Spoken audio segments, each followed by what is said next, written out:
Gelombang kemarahan publik kembali pecah setelah rumah Uya Kuya di Pondok Bambu, Jakarta Timur digeruduk dan dijarah massa. Rekaman video yang viral memperlihatkan ratusan orang menjebol pagar, mengacak-ngacak isi rumah hingga membawa kabur barang berharga termasuk koleksi kucing kesayangannya yang bernilai tinggi. Insiden ini terjadi setelah sebelumnya rumah Ahmad Sahroni dan Eko Patrio juga menjadi sasaran amuk massa. Menanggapi musibah itu, Uya Kuya menyampaikan kesedihan mendalam, terutama atas hilangnya hewan peliharaannya meski ia mencoba ikhlas menerima cobaan. Ia meyakini serangan ini dipicu oleh hoax, termasuk video joget di DPR yang disalahartikan publik sebagai perayaan kenaikan gaji. Peristiwa ini mencerminkan rentannya kepercayaan masyarakat terhadap wakil rakyat, di mana kesalahpahaman dan komunikasi yang buruk bisa berubah menjadi tindakan anarkis yang merugikan semua pihak. Nah, gimana nih menurut netizen yang terhormat? Silahkan berkomentar ya. Halo Kuya, mantap, harus kelas dong, masa enggak? Joget lagi. Bagus, mantap Kuya, harus ikhlas. Salut. Tawa tapi ketawanya kayak orang nangis nih Kuya. Mudah-mudahan ini jadi pembelajarannya buat mengkuya, kuya ke depannya. Mudah-mudahan ke depannya lebih baik. Oke. Emang mantep banget ya masa kalau atau rakyat kalau udah hatinya tuh terluka teman-teman, nggak tahu siang nggak tahu malam teman-teman. Udah lihat nih, udah ngumpul aja nih di rumah Uya Kuya ya. Lihat bagaimana aksi selanjutnya. Welcome to the house. You can take everything you want. Anggap aja kayak rumah sendiri. Udah masuk aja, udah ambil, silakan. Anggap aja kayak rumah sendiri. Silakan di rumah Uya. Let's go. Makan tuh boy. Next time kita thrifting kemana ya? Rumah Sahroni udah, Eko Patrio udah, Uya Kuya udah. Hari ini Sri Mulyani. Sekarang mana lagi nih? Sampai keselak gua boy. DPR ini so artis dan punya rumah 70 miliar. Tapi ini penjaraan paling apes sih menurutku. Awalnya polisi setempat udah mengimbau untuk tidak menjara rumah Uya Kuya di Duren Sawit. Cuma karena jumlah mereka banyak, akhirnya mereka jebol pagar rumah.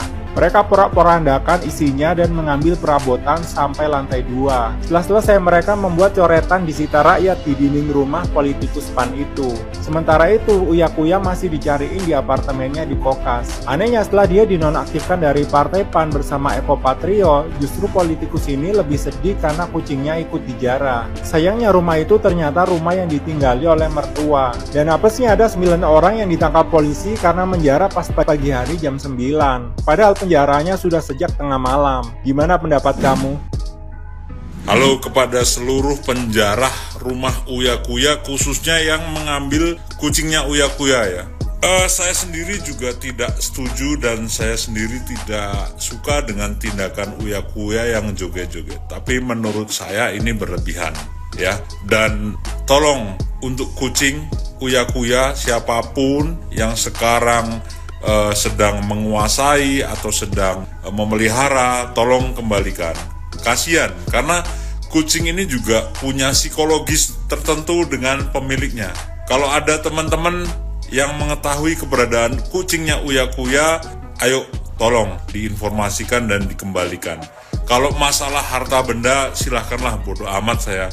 Tapi untuk kucing, hewan piaraan lainnya itu tolong dengan segala perikemanusiaan kita sebagai manusia, kembalikan kepada pemiliknya.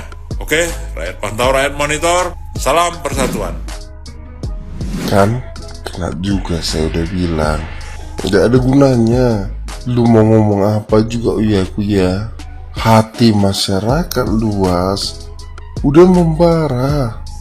Udah kamu terimalah konsekuensinya ya, serahkan semua, udah, penting nyawa lu masih selamat ya, daripada lu kenapa-napa ya. Itulah risiko, konsekuensi lu yang bertindak, lu yang melakukan hal yang gak senang yang membuat masyarakat luas nggak senang.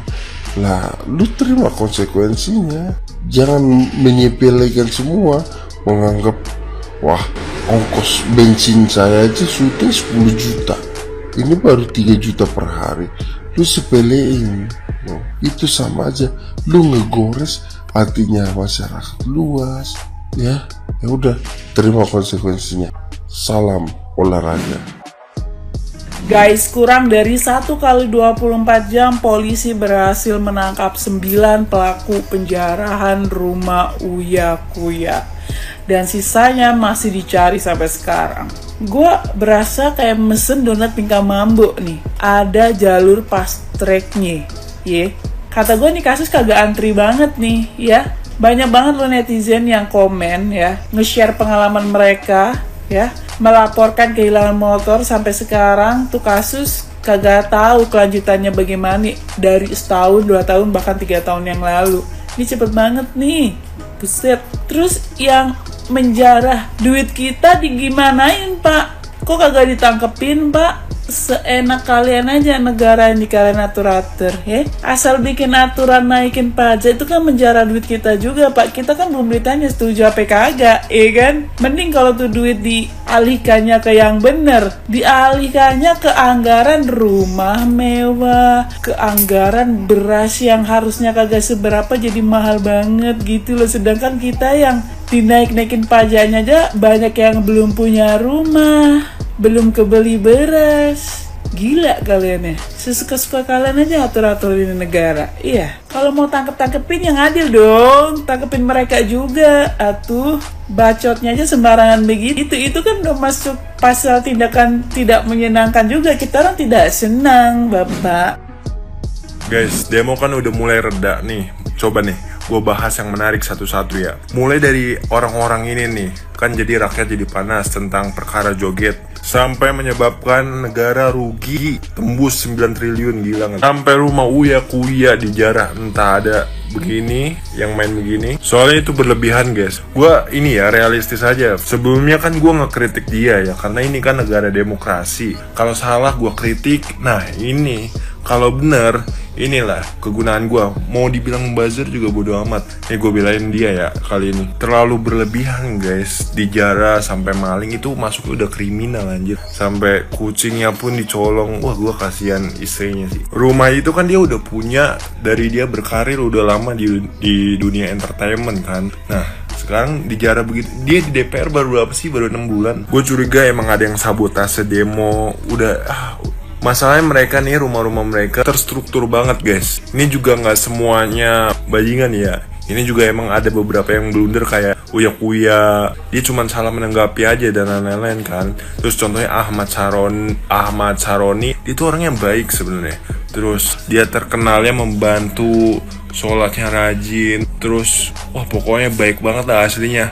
Ahmad Saroni yang dekat kampung gua ya maksudnya. Tapi nggak tahu ada kalau yang ini. Terus gua selalu disclaimer kan, selalu remind, jangan anarkis, bodo amat dibilang sok pahlawan atau segala macam. Nih ini tentang nyawa boy.